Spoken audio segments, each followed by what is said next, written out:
It's been a decade since we graduated from MPhil, and a decade ago, I doubt any AI model could have predicted just how dramatically the technological landscape would transform.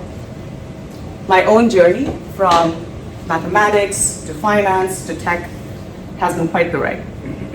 After graduation, I had the good fortune of working at McKinsey, where I built machine learning models helping banks manage balance sheet risk.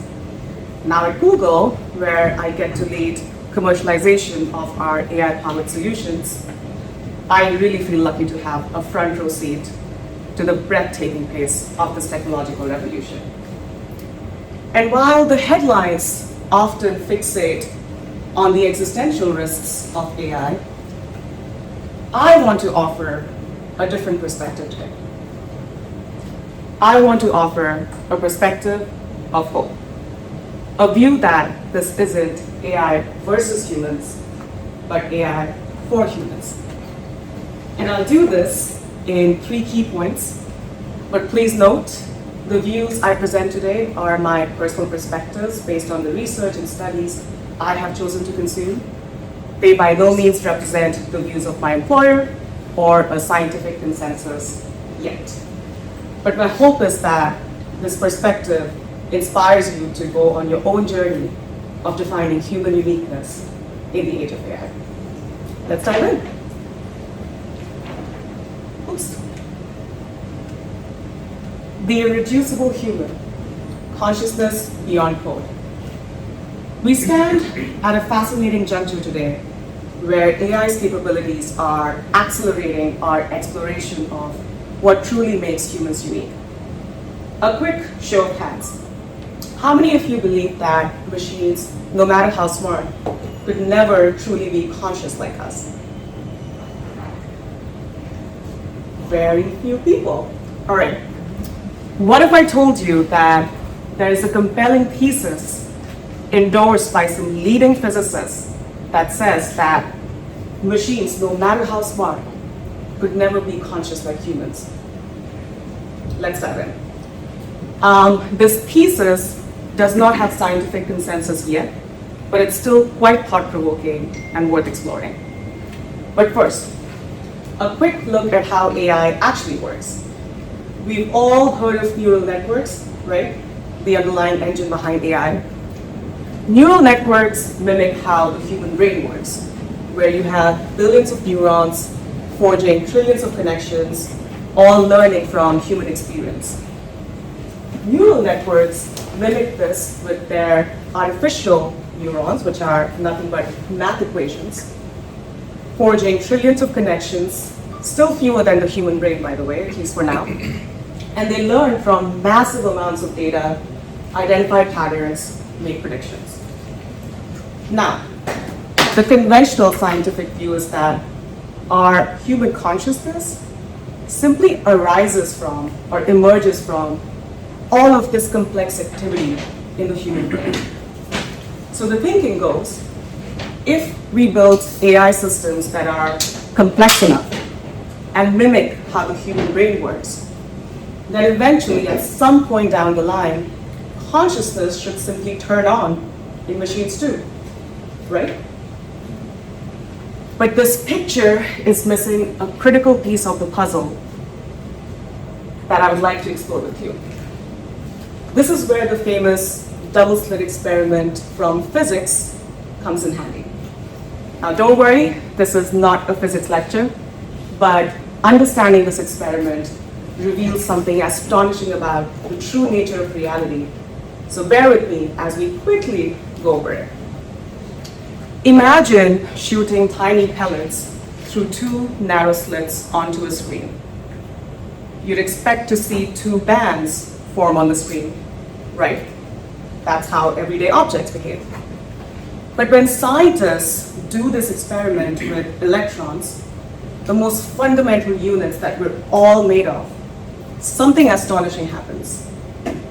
Instead of 2 distinct bands, they find an interference pattern. Multiple bands included in places blocked by the barrier. It's as if the electron went through all the slits at the same time like a waterway and formed bands where the waves would hit.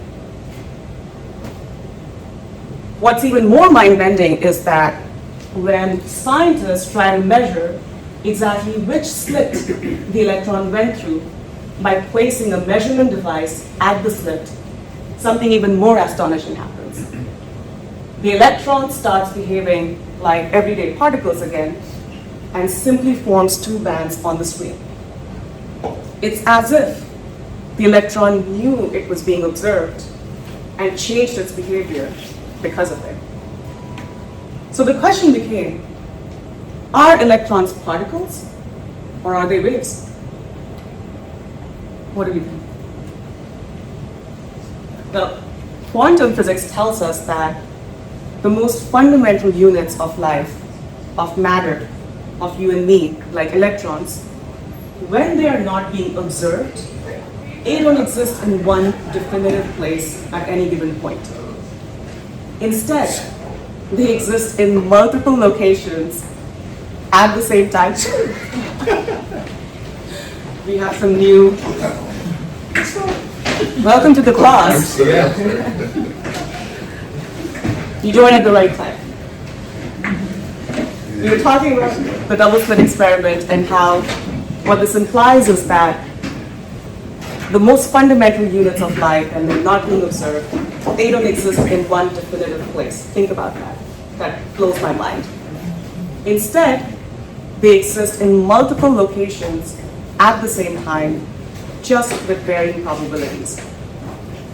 And the act of observation, of conscious looking, seemingly collapses that probabilistic existence into the physical, definitive reality that we see around us. Plain English, the act of observation or conscious looking seems to play a crucial role in transforming the fuzzy world of possibilities that the very fabric of reality exists in into the physical, known, definitive world that we experience around us. So if you think about it, the physical world isn't just out there, waiting to be seen. How you see something is intricately involved in creating it. How you see something is intricately involved in creating it. But hold on a second. If consciousness plays or shapes reality at such a fundamental level, isn't it a little backwards to say that consciousness simply emerges from pre-existing reality, from our brains? Quantum physics hints towards the opposite. Quantum physics hints that consciousness should precede or come before matter. Quantum physics tells us that consciousness could be a fundamental aspect of the very fabric of reality that brings it into existence. And I know I sound, or I don't have much credibility here, but let's bring in some heavy hitters to support this theory. Federico Faggin is the physicist who invented microprocessors that power pretty much everything today, including computers. Faggin, after decades of inventing the very technology that powers AI today, arrived at a startling conclusion that consciousness could not be produced by our brains. He's coming up with science-based arguments to prove that consciousness has to be a fundamental and irreducible aspect of reality. He's arguing that consciousness has to be existing before and beyond matter. And the metaphor he uses to illustrate this point is the following. Reality, at its deepest, most fundamental level, is like an ocean of multiple possibilities all at once.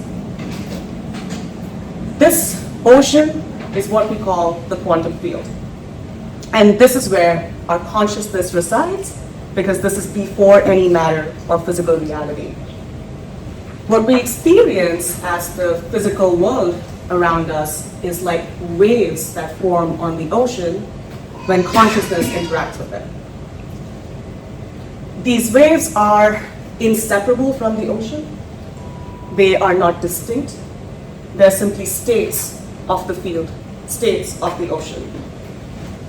And this physical reality, this chair, you and me, the air, this physical reality is definitive. It's in one place at a given point. It's not existing in multiple places like an electron field. It's measurable, but most importantly, it's just a snapshot, a reduced expression of their deeper underlying quantum ocean.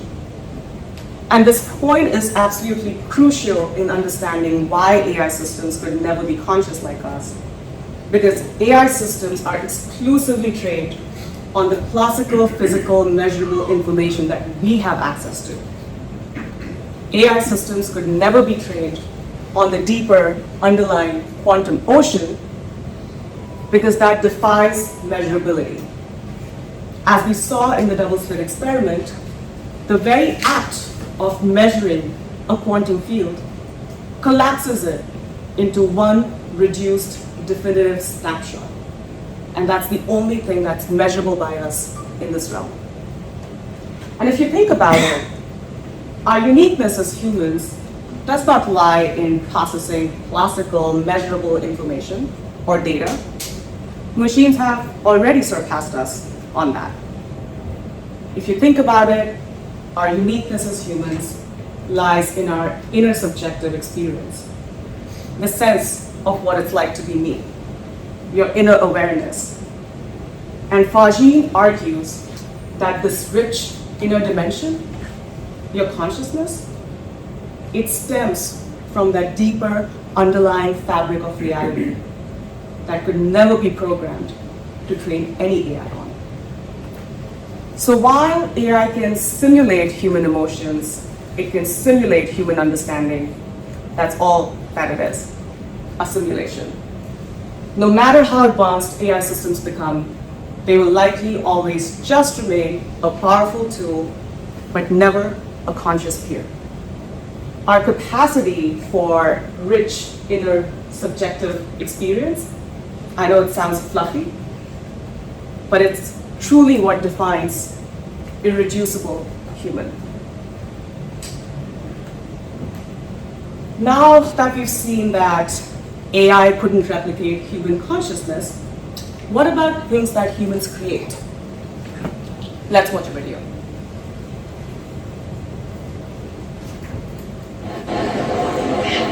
Oh boy, I love accents. Can't wait for summer, eh?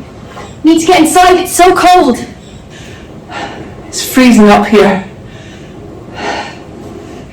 I just love my voice. Wow, this place is amazing. We make the best food here. Which is the fastest way to the airport? I need a drink. Hey mate, want to come to the pub? We should get something to eat, no?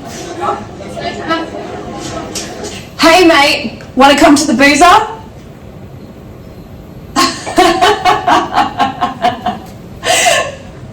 Cool. How many of you could not tell that was AI? Neither could I. That was produced by Google's VO3 model that was released as of 2 weeks ago at Google I/O. It's amazing just how far AI has come in creating art, pictures, movies, music that look completely human. But as AI becomes increasingly adept at creating these art, a fascinating pattern emerges, which is very positive. In this intriguing conversation between Sam Altman and the leading psychologist Adam Grant, they discuss how even in a world where AI-generated content will proliferate, human element will always retain a special significance. Let's quickly listen. I wonder how long this, I don't want it if I know it's from an AI, is going to last as we start to humanize and anthropomorphize this tech more and more. Let me first talk about the sort of general concept of people sometimes preferring the actual output of something if it's AI until they're told that it's AI and then they don't like it. That you see that over and over again. I saw a recent study that even among people who claimed that they really hated AI art the most, that the scale let you choose, they still selected more output of AI than humans for the pieces of art they liked the most, until they were told which was AI and which wasn't, and then of course it was different. We could pick many other examples, but this trend that AI has in many ways caught up to us, and yet we are hardwired to care about humans and not AI, I think is a very good sign. There you have it, folks. Humans continue to prefer the human touch. And there are multiple studies that are confirming this too. Research has shown that when participants in a group are shown similar pieces of art, one from AI, one from humans, they consistently rate the human-generated piece of work as more emotionally resonant, more valuable, more desirable.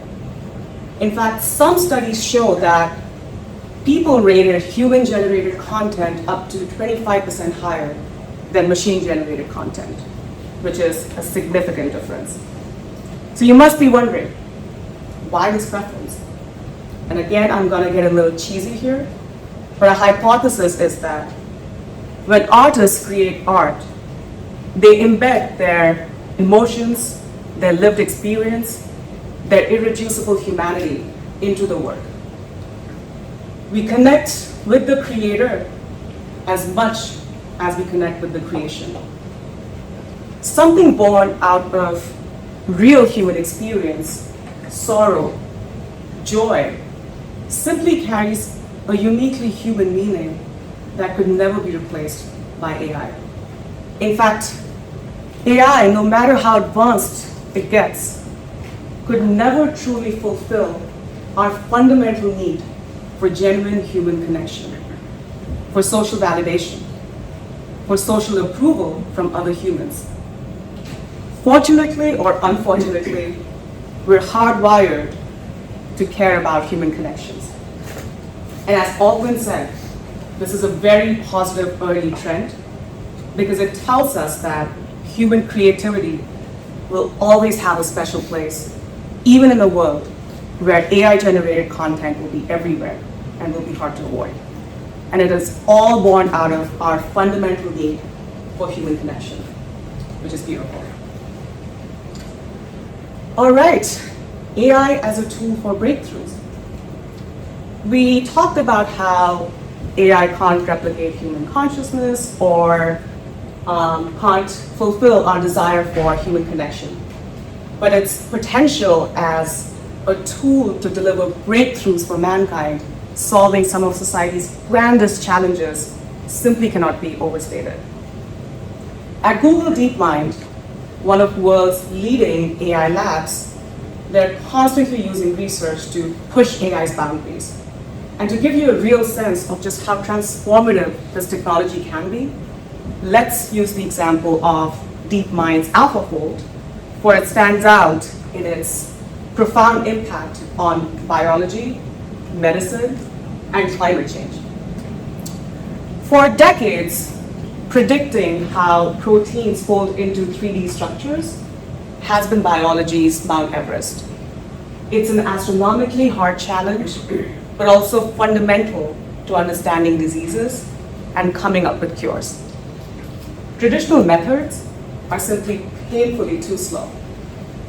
But the good news is that Google DeepMind's AlphaFold has managed to reliably predict the 3D structures of all known 201 million proteins to mankind with flawless accuracy. Traditional methods, this would have taken, actually take a guess, how long would this have taken via traditional methods? 100 years, a million years, 100,000 years? You're right, billion years in fact. That wasn't the option, but billion years. Just think about that. And this is not just a mere academic achievement.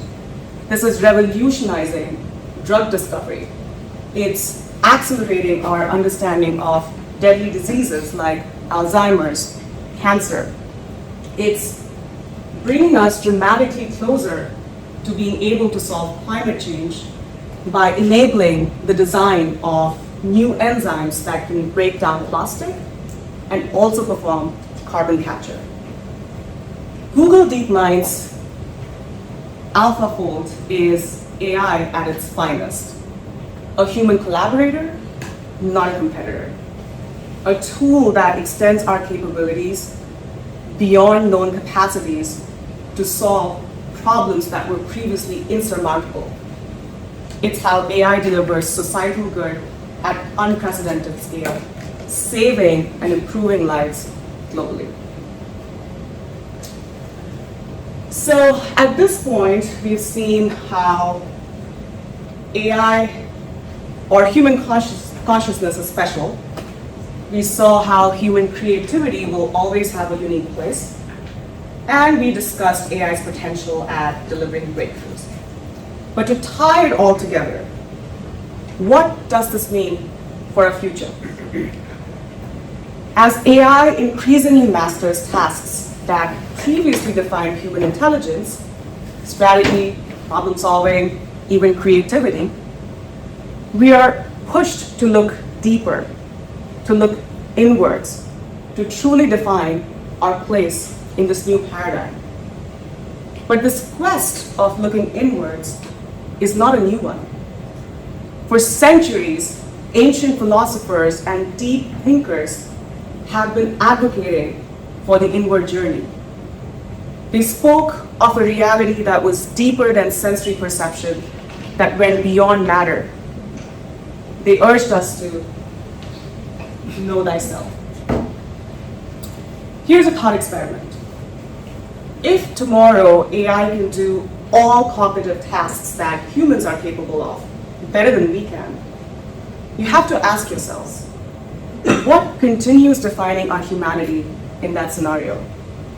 What remains uniquely ours? And in answering these questions, we touch upon the essence of who we really are beyond our functional capabilities, beyond our intellectual capacities. It's pushing us towards defining our worth in terms of more human experiential consciousness. Perhaps AI is the ultimate mirror. By showing us everything that can be replicated and automated, it's also showing us what cannot. The future is not about being replaced by AI, it's about being refined by it. It's an invitation to the timeless journey of self-discovery with new questions and perhaps new ways of seeking answers. The more advanced AI becomes, the more fulfilling does our quest become of defining the true nature of the human algorithm. Thank you.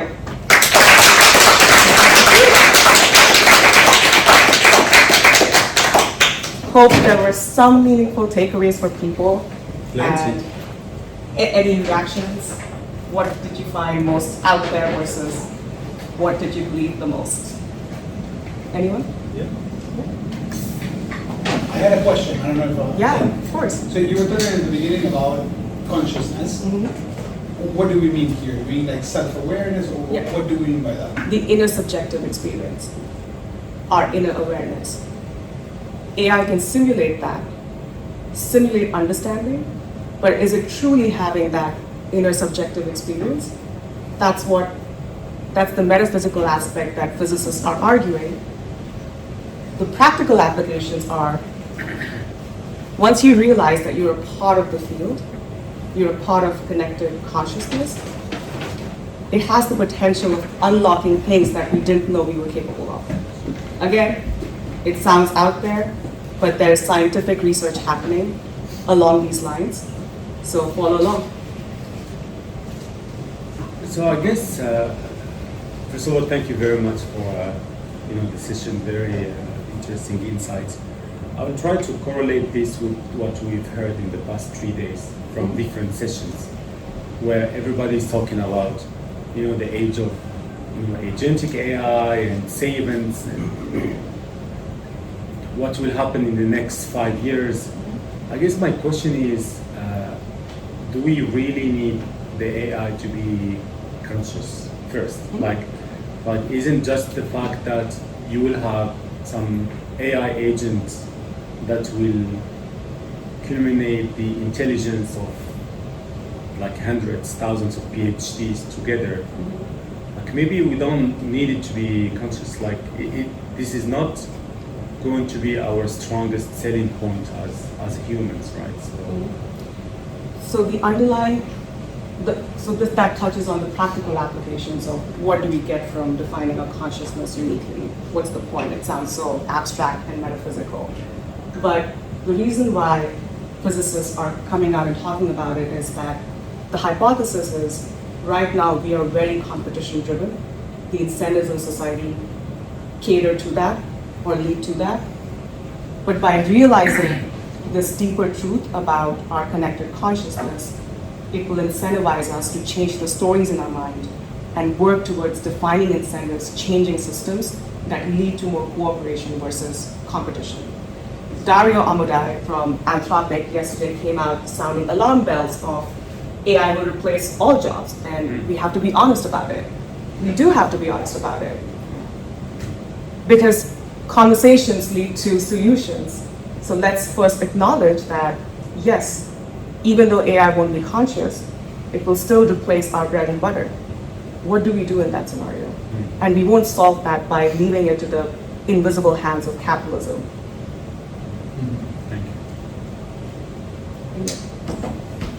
I mean, this is somewhat related to the last part you said, but how democratic do you think AI is in terms of who it benefits the most or who controls it the most? Yeah. Yeah?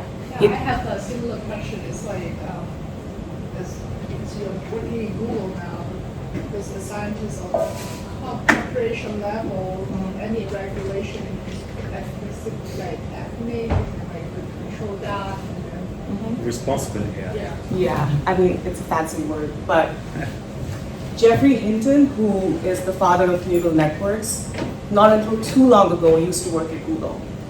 And he is advocating for dedicating more resources towards studying these systems such that we avoid those concentration of power, we come up with regulation and checks and balances, not to slow down progress, but to have equal investment and understanding in how these systems are working. What are the pitfalls?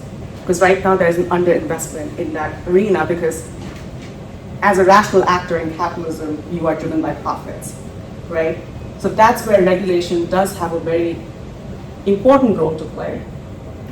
It's a delicate balance. Any sort of regulation slows you down. So one country cannot decide to over-regulate. They'll lose the race. Another country will pop up with a better AI, and that's the same as before, right? All this points towards the need for global coordination. We have to coordinate our actions towards investing resources in measuring risk, in having checks and balances in place. And that coordination right now is lagging. Any other questions? You guys should ask questions. It's Sarah. Yeah, so this is kind of more of a comment than a question, but I think it was a great talk. Thank you so much. So I think also from like a medicine perspective, because I'm in medicine, my undergrad thesis is literally protein folding, and I think it is such a powerful tool to be able to make discoveries faster, and especially in healthcare, I feel like it's very challenging because of how labor intensive sort of various things are, especially when you have someone who's a patient-facing provider who's also the person sort of doing research and documentation. And so I think it's very cool thinking about it as a tool in the healthcare arena of how we can sort of advance things faster and automate tasks that would actually make things safer for patients. But then there's this perception that it's really unsafe because you're like feeding things into a computer and you're feeding private information into a computer. And I guess I'm curious sort of how we can harness it as more of a tool, and like you're saying, almost think about it not as something scary that you're feeding all this information into, but a powerful tool to help humans focus more on like the human elements of taking care of patients. And I don't know if you've interfaced with healthcare at all, but like that's what I see at work, and I'm curious how that balance is going to look in the future. And I feel like we've been slow at adopting technology like this for that reason. 100%. I think the Cambrian explosion in technology has happened. These systems are very capable. But the Cambrian explosion in adoption won't happen till humans are upskilled to understand how these systems work. And the people and processes pillar is a huge part of change management. Because I work in commercialization, I'm intimately familiar with this. Conversations stop when a CMO or a CEO is hesitant to adopt AI. So that's a huge blocker. It's not the technology, it's the people. And the investment there would not just be in processes and upskilling people, but also in what we call interpretability. I'm pronouncing it correctly. Interpreting the results of these models, or interpreting, unraveling the black box that drives AI results. The more we can get people comfortable with understanding how these results are being formulated, the quicker the adoption would be. Cool. Yeah. I don't have a question. It's more like a comment, and I was just thinking about the thought experiment you left us with. Thank you again for this whole talk. So the last thing you said, I think, was, we're being refined by AI. So if we don't have to do cognitive tasks, what would we be doing? And I thought that was very personal to, I found it personal because I'm transitioning from working a very cognitive job in the corporate world to something more artistic and something I do with my hands. And that I prefer to do so much more. And towards the end of my time in the corporate world, I was already replacing most of my cognitive tasks with AI. And I really liked that transition where I could use AI to do those tasks so that, like, it does it better than me, and it does it faster than me, and I could use the time that I had, because I did my job in like 3 hours, in the pottery studio. I went to the pottery studio and I made art with my hands, and that's something I don't see, and I don't think AI could do, or robots. And so if our lives are being refined by AI, I would love for that part of us to stay intact, is like that artistic creativity and the things that come out of our emotions and our innate consciousness. And I would love AI to take over those cognitive tasks that, I don't know, we're just sitting in an office, and is that, it could be fun for some people. And I would love robots to do laundry, to do the dishwasher, so we could do all these things that we like to do with our hearts, I guess. So that's my comment on that. That's exactly it. I will recommend a few interviews of Federico Faggin, because I might sound crazy when I talk about these fluffy concepts, but when a physicist who invented microprocessors talks about it, there's more weight to it. But that's exactly it. We don't have all the details on how we would transition the world to that state where humans are focusing on things that are uniquely ours, the experiential consciousness. We are quantum classical bodies. Machines are just classical. They will never be as powerful as we are. We just haven't tapped into our full potential. So send those videos as a follow-up to this lecture. If no more questions, we'll have, go ahead. I was thinking about misinformation, and I think that this goes more towards like regulation. I want to hear like what you think that, like, if it should be regulated or not, because at the end, misinformation, you say, yeah, like people consume it, and like they could consume whatever, like it's not like, they double check. I was reading that like with ChatGPT, there's less Google searches, because then like just people just ask right away to ChatGPT, and you truly, like you're trusting what you're reading, right? So I think that this is like in terms of like fake information, like fake news, misinformation, I think this is something super important.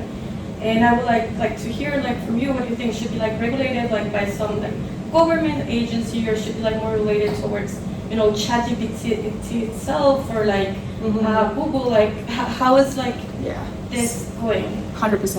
I think and all tech companies agree with this, the government is just not technologically sophisticated enough to come up with meaningful regulations.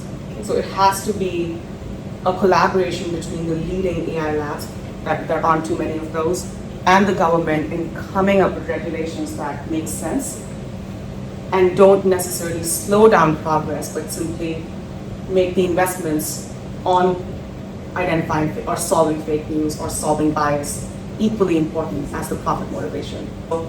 You also don't want to restrict permissionless innovation with over-regulation. It's a very delicate balance, and it has to be, there's no simple answer, it has to be a collaboration between the tech firms and the government.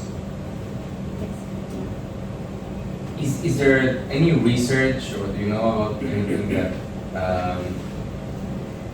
that tries to understand how to get rid of biases, or just how to measure bias? So I know they fall in the category of model interpretability, and there is automated, I'm forgetting the exact term, but there are frameworks in place that can help you assess bias. In fact, these models are already, they have less implicit bias than humans do, and you can measure that.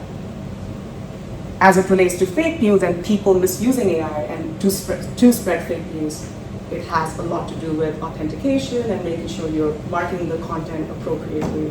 So if I think of risks from AI, there's one risk around the technology doesn't work as intended, but that we will fix very quickly, other than maybe hallucinations where, again, we are making huge inroads. Second is when use and misuse, when people misuse these models, how do we stop that? That's where regulation or punitive punishments to discourage that behavior would come in handy. And third is existential risks from AI, which we sort of touched today, where we get into the abstract realm of how do we define our uniqueness, what do we do with it? But that conversation has to start, because I find it appalling to hear people say that AI will become, or our consciousness will eventually appear in AI systems eventually, which would mean that you have a much more powerful conscious being.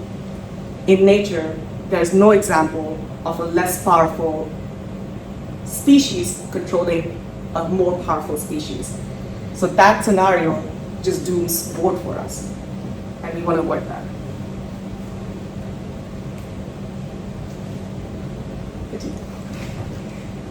Great talk, by the way. I love this.